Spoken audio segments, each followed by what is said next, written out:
안녕하십니까. 하방천입니다. 사자에 대해서 언급해 보겠습니다.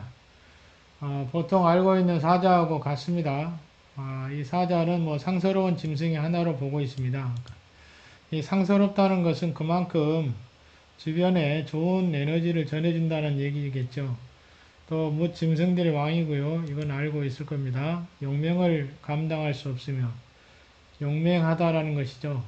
그래서 이제 권위를 상징합니다. 권위. 권위가 사방에 미친다. 이렇게 보고 있는 것이죠.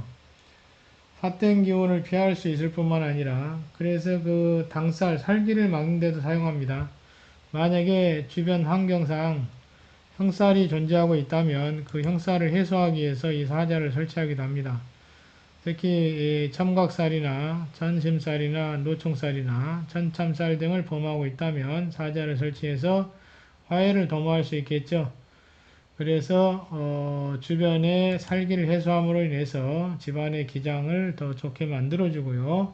권위를 높여주기도 하고 관리자의 양기를 보충해주기도 하고요.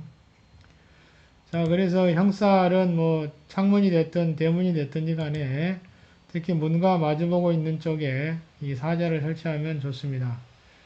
자, 그러면 중국에 가보시면 상가 앞에 이 사자가 많이 설치가 되어 있습니다.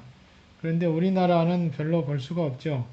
가장 많이 볼 수 있는 것이 사찰입니다. 사찰에 대웅전으로 가시면은 대웅전 입구 쪽에 이 사자가 설치되어 있는 것을 볼 수가 있습니다.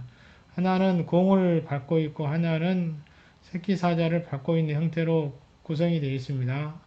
이렇게 해서 암수로 쌍으로 설치합니다. 좌우에다가. 그래서 좌측에는 수컷을 설치하고 우측에는 암컷을 설치해서 이것을 쌍으로 대비적으로 설치를 하고 있습니다. 그렇게 해야 맞는 것이죠.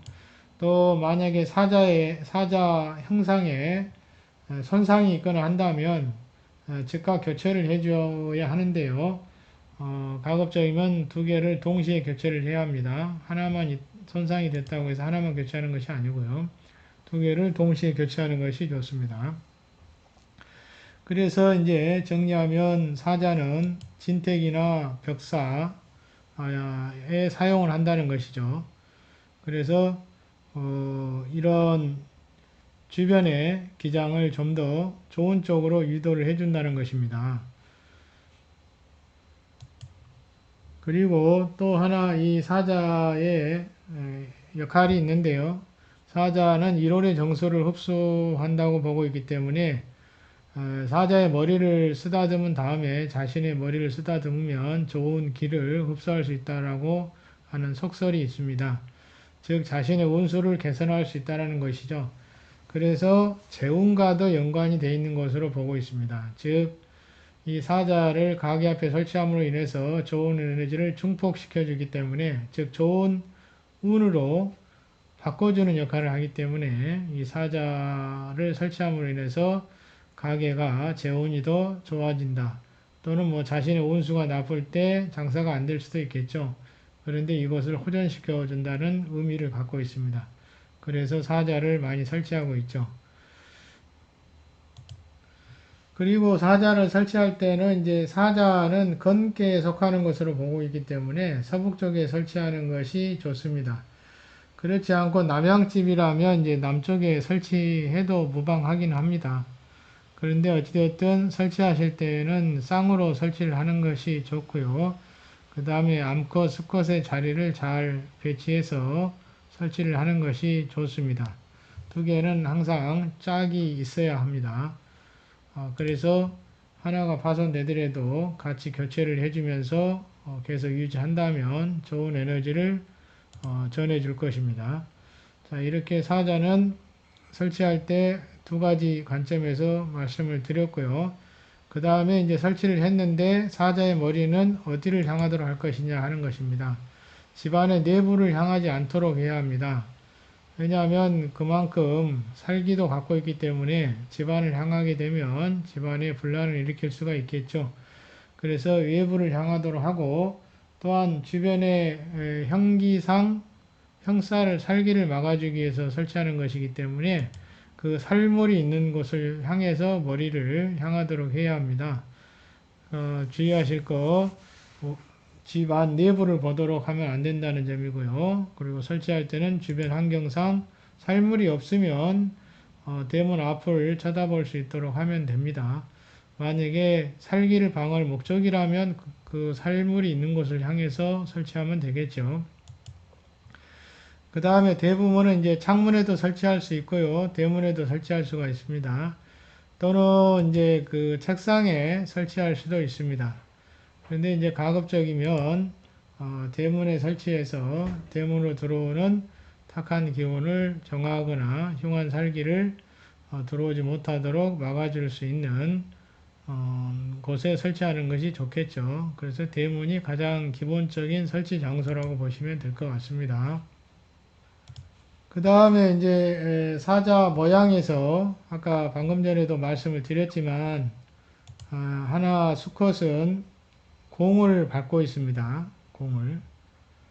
그래서 공을 밟고 있는데 하나는 이제 그 작은 새끼 사자를 밟고 있는 형상이죠. 그래서 둘 다 공을 밟고 있는 게 아닙니다. 그리고 밟는 위치가 다르죠.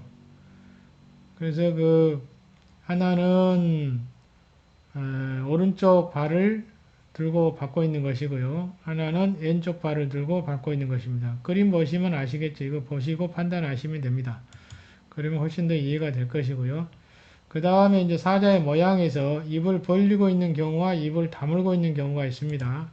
특히 이제 입을 다물고 있는 것은, 즉, 첫 번째, 입을 벌리고 있는 것은 재물을 불러들인 역할을 한다라고 합니다. 그래서 흡기의 역할을 한다라고 보고 있는 것이죠.